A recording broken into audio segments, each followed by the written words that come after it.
Hello दोस्तों, कैसे हैं आप सब। हमारी कहानियाँ देखने के लिए हमारे चैनल को सब्सक्राइब कीजिए और हाँ, बेल आइकन दबाना मत भूलिएगा।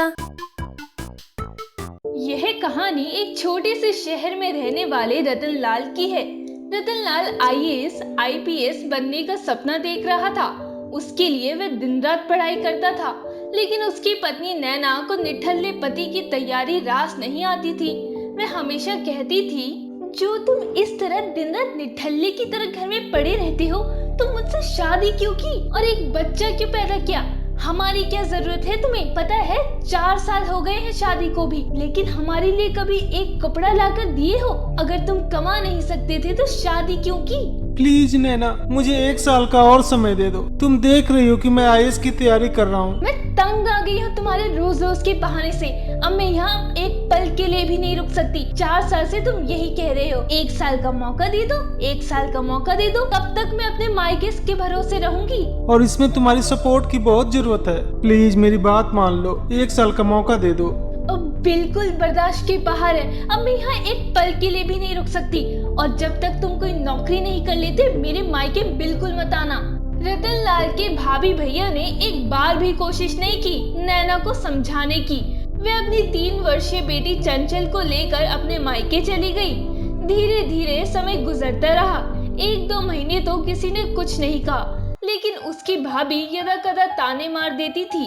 साहब के लिए अच्छा खाना, अच्छा पहनावा चाहिए, लेकिन काम धाम की तो मत कहो। साहब की इन्हीं आदतों से तंग आकर तो नैना भाग गई। रतन लाल की भतीजी प्रिया रतन लाल को सुनाकर कहती, क्या मम्मी, चाचा के लिए भी कपड़े पापा को ही लाने पड़ेंगे? तभी रतन लाल का भतीजा बोल पड़ता है, चाचा आप मेरी साइकिल को मत ले जाया करो, देखो इसका पेडल तोड़ दिया। अंशुल, प्रिया और उन दोनों की माँ उसे घर में पसंद ही नहीं करते थे।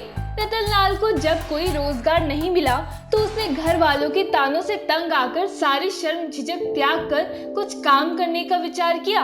उसने 2 महीने एक चाट वाले के पास रहकर गोलगप्पे, पपड़ी, भल्ले बनाने का सीखा। फिर अपना एक ठेला बनवाया। उस ठेले में चाट का सामान भरकर शाम को 4 बजे एक पार्क में चला जाता है। गोलगप्पे ले लो, खट्टे मीठे गोलगप्पे ले लो। 10 दिन तक तो किसी ने उसकी ओर ध्यान नहीं दिया, लेकिन धीरे धीरे उसकी तरफ बच्चों का ध्यान गया। उससे चाट पकौड़े बनवाकर खाने लगे। गोलगप्पे ले लो, खट्टे मीठे गोलगप्पे ले लो। भैया गोलगप्पे कैसे हैं? 10 रुपया का 1 प्लेट है बहन जी। ठीक है भैया, 2 प्लेट पैक कर दो। ठीक है बहन जी, अभी पैक करके देता हूँ। इस तरह धीरे धीरे उसका काम चल निकला।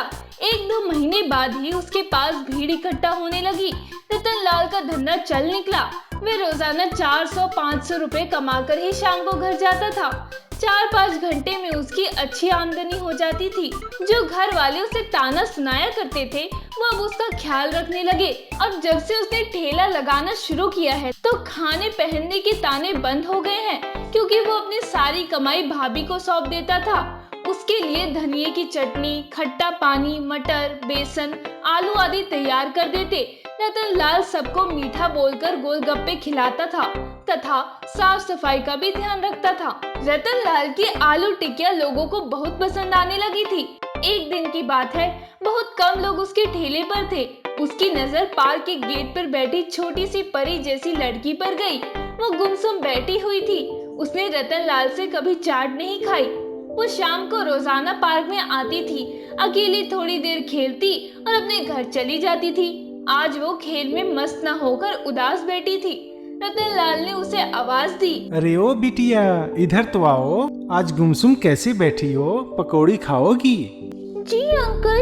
नहीं अंकल, मेरे पास पैसे भी नहीं है।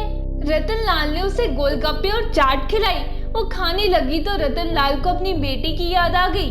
कोई बात नहीं बेटी, आपसे पैसे किसने मांगे हैं? रतन लाल ने उसे भरपेट चाट खिलाई। वो थोड़ी देर खुश नजर आई, लेकिन फिर से उसके चेहरे पर उदासी छा गई। अब मेरी बेटी भी इतनी बड़ी हो गई होगी। क्या हुआ बिटिया, उदास कैसे हो? तुम्हारा नाम क्या है बेटी? परी कहती है मेरी मम्मी मुझे। अंकल, मेरी मम्मी बहुत बीमार है।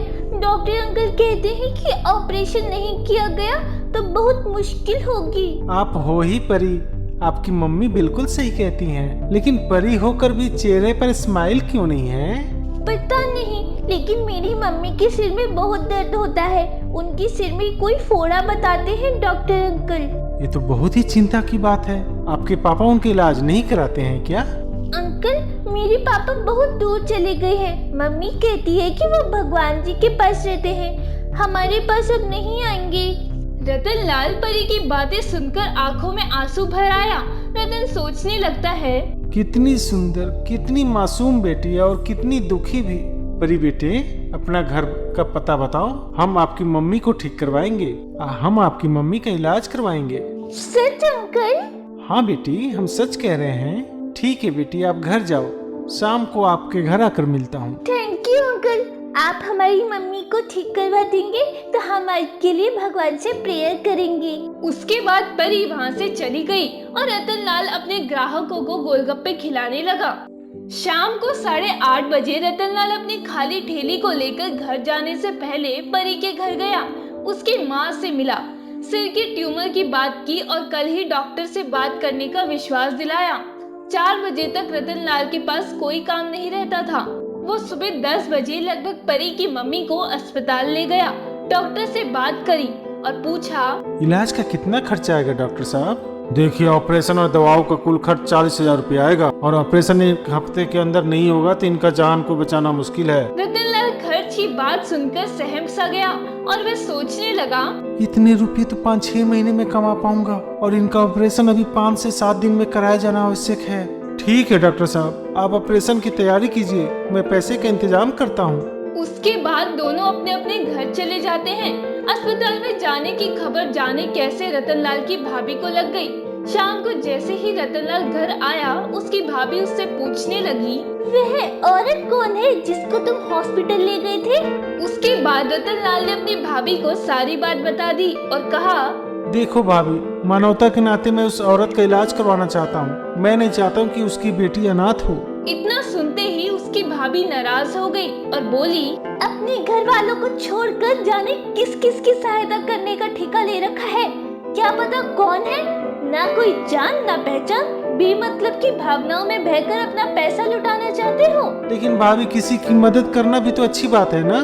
करो ना मदद, खूब मदद करो। मैं तो कहती हूँ उसी के पास रहने लग जाओ। रतनलाल की भाभी ने इशारों में कह दिया कि किसी अनजान के लिए पैसे लुटाओगे तो इस घर में रहना मुश्किल है।